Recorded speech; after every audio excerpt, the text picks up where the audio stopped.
जब नितिन ऑफिस जाने लगता है तो वो अपने बेटे को समझाते हुए कहती है, माफ करना नितिन बेटा, पर आज सुबह जब मैं बहू को बुलाने के लिए तुम्हारे कमरे में आई तो मैंने तुम्हारी बातें सुन ली। बेटा, वो एक बेटी भी है, उसे अपने माँ बाप की फिक्र है।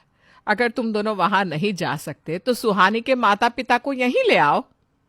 माँ, ये मेरा घर है, कोई धर्मशाला नहीं है जो मैं अपने घर में बूढ़े बुढ़ियाओं को बसाऊं। आप और पापा कम हो गया। इतना बोलकर नितिन वहां से चला जाता है। नितिन गुस्से में अपनी माँ को उल्टा जवाब तो दे देता है, पर उसके कहे शब्द तारा के दिल में चुभ जाते हैं। अब इसी तरह से कुछ दिन बीत जाते हैं और धीरे धीरे नितिन की कंपनी लॉस में जाने लगती है। और आखिरकार एक दिन ऐसा आता है जब नितिन की कंपनी पूरी तरह से डूबने के कगार पर आ जाती है और कंपनी को दोबारा खड़ा करने के लिए नितिन को पैसों की जरूरत पड़ती है। जब नितिन को पैसे की जरूरत पड़ती है तो वो सबसे पहले अपने माता पिता से बात करता है। माँ, मुझे 1 करोड़ रुपए की जरूरत है। अगर मैंने अभी अपनी कंपनी में पैसे नहीं लगाए तो मेरी कंपनी पूरी तरह से बंद हो जाएगी। क्या? 1 करोड़ रुपया? अरे नितिन बेटा, ये तो बहुत बड़ी रकम है और हम बूढ़े बूढ़िया तो तेरे घर में तेरे भरोसे हैं। भला हम तुझे इतने पैसे कहाँ से देंगे? माँ, मुझे पैसों की जरूरत है, तुम्हारे तानों की नहीं। आपने और पापा ने मिलकर एक एफडी तो करवा रखी है 2 करोड़ की। आप उस एफडी को तुड़वा क्यों नहीं देते? आखिर वो एफडी कब काम आएगी? पर बेटा, एक एफडी तो हमने तेरी शादी में ही तुड़वा दी थी और तुझे देने के लिए हम अपनी इतनी बड़ी एफडी क्यों तुड़वाए? हमसे कोई उम्मीद मत रख, तू अपना बिजनेस खुद संभाल। इस तरह से जानबूझकर तारा अपने बेटे की मदद नहीं करती और उसे सही रास्ते पर लाने की कोशिश करती है।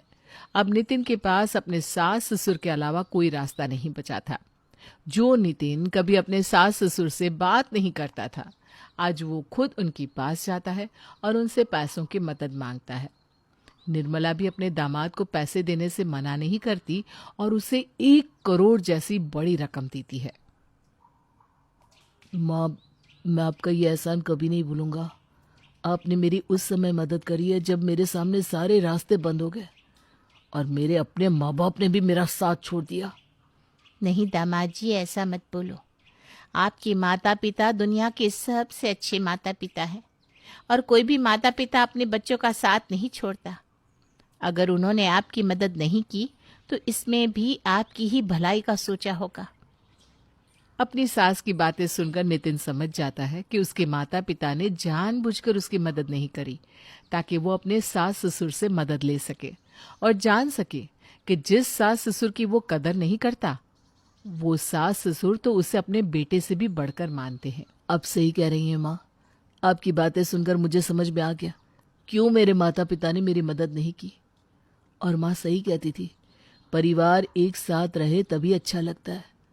आप दोनों मेरे साथ मेरे घर चलो और मुझे मेरे बुरे व्यवहार के लिए माफ कर दीजिए जो मैंने आपके साथ किया। अरे नहीं नहीं दामाद जी, आप माफ़ी क्यों मांग रहे हैं? आखिर हमारा इस दुनिया में सुहाना और आपके अलावा है ही कौन? और वैसे भी ये सारे पैसे आज नहीं तो कल आपके ही होने थे। इन पर आप ही का हक है।